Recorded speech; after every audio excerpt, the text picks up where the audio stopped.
आदाब दोस्तों, मेरा नाम राना सिद्दीकी ज़मा है। मैं फ़िल्म क्रिटिक, आर्ट क्रिटिक और ह्यूमन इंटरेस्ट स्टोरी राइटर हूँ। आपसे ये शेयर करना चाह रही थी कि एक तबका मैंने ऐसा देखा है कि हिंदुस्तान में जब इतना कुछ हो रहा है, सीएए, एनआरसी, एनपीआर को लेके इतनी मुखालफत हो रही है, तो एक तबका ऐसा है जो कुछ बोलता ही नहीं है। इसके खिलाफ एक लफ्ज़ नहीं बोलता है, ना किसी सोशल मीडिया के अवेलेबल प्लेटफॉर्म पे ये कुछ बोलता है, ना अपनी कहानियों में, कविताओं में इसके अलावा कोई ज़िक्र ही नहीं करता। इनसे अगर आप कभी पूछे थे कि आप इनके बारे में क्यों नहीं कुछ बोलते हैं, तो वो अपना के स्केप रूट ले लेते हैं। एक तबका ऐसा है जिनसे मेरी बात हुई तो उन्होंने ये कहा कि हम इस न्यूज़ से रिलेट नहीं करते। अरे भाई, हिंदुस्तानी हो, कैसे रिलेट नहीं करते हो? वो रिलेट नहीं करते। और दूसरा तबका ये है जो इस बात का जवाब ही नहीं देना चाहता और वो बात का रुख मोड़ के ये कहता है, अरे भाई तुम्हारे यहाँ फलाना सेलिब्रेशन कैसा हुआ? मुझे बड़ी हैरत होती है कि कैसे चुप रह लेते हैं। और ये तबका उन लोगों का तबका है जो पढ़े लिखे हैं, पढ़ते हैं, लिखते हैं और जानते हैं सब कुछ, गलत को गलत, सही को सही कहना भी जानते हैं।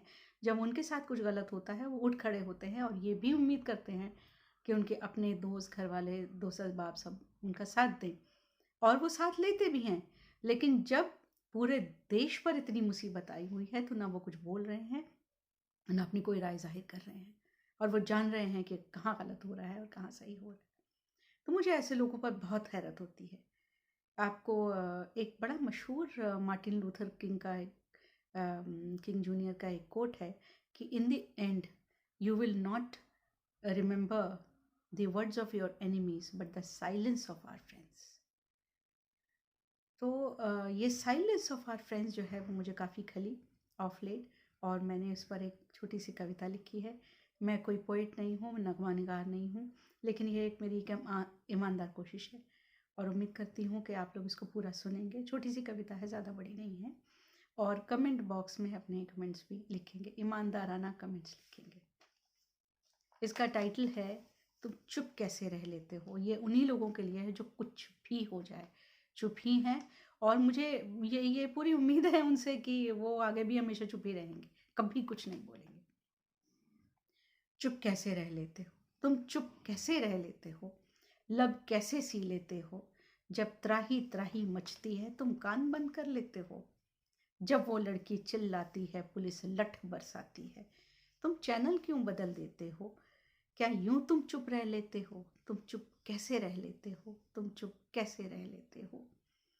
वो भाई तुम्हारा खून से लथपथ जब मदद मदद खिघियाता है, फूटे हुए सर से खून की धार देख डर जाता है, उस वक्त तुम लहू को अपने उबलने क्यों नहीं देते हो, तुम अपने गुस्से को कैसे काबू में कर लेते हो, तुम चुप कैसे रह लेते हो, तुम चुप कैसे रह लेते हो।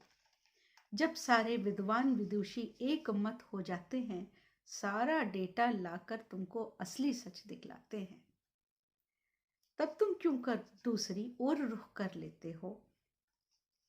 वो तो गुरुजन हैं हम सबके, तुम उनकी भी नहीं सुनते हो, तुम चुप कैसे रह लेते हो, तुम चुप कैसे रह लेते हो।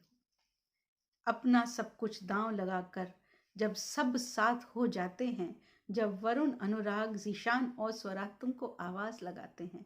वरुण का आप कागज नहीं दिखाएंगे कितना मशहूर हुआ है, खड़े होके बोले हैं वो। अनुराग कश्यप, जीशान और स्वराज पहले लोगों में से थे जिन्होंने अपोज किया था इसको, और हम सबके साथ खड़े हुए थे। मैं दोहराती हूँ, अपना सब कुछ दांव लगाकर जब सब साथ हो जाते हैं, जब वरुण, अनुराग, जीशान और स्वराज तुमको आवाज लगाते हैं, तब किस कोने में जाकर तुम अपना मुंह ढक लेते हो, तुम चुप कैसे रह लेते हो, तुम चुप कैसे रह लेते हो। ये मेरी इमेजिनेशन है कि जब कल नया दौर आएगा, सच में सच जीत जाएगा, जब ये संविधान हमारा फिर सर्वोपरि हो जाएगा, मजहब और सियासत के ऊपर इसको रखा जाएगा, जब शाहीन बागों की ईद होगी और जामा मस्जिद की दिवाली, फिर तुम मिल से निकलोगे, संग में जश्न मना लोगे। पर तब तुम क्या ये भूल जाओगे, तुम चुप कैसे रह लेते थे, सब कुछ कैसे सह लेते थे, तुम कैसे मस्त सो जाते थे, जब हम सर्दी की रातों में कभी सड़क पर कभी जेल में जुल्मों को सहते जाते थे, जब हमने हाथ बढ़ाया तो तुमने उसको ठुकराया था। ऐसा कैसे कर लेते थे, तुम चुप कैसे रह लेते थे, तुम चुप कैसे रह लेते थे। शुक्रिया। मिलर टाइम्स की वीडियोस देखने के लिए यहाँ क्लिक करके सब्सक्राइब करें और हाँ, बेल आइकन जरूर दबाएं। अगर फेसबुक पर देख रहे हैं तो पेज लाइक करें। ताज़ा तरीन खबरों और मज़ामीन के लिए विजिट करें हमारी वेबसाइट www.millertimes.com। हमारी ये वेबसाइट उर्दू, हिंदी, इंग्लिश तीनों लैंग्वेज में मौजूद है।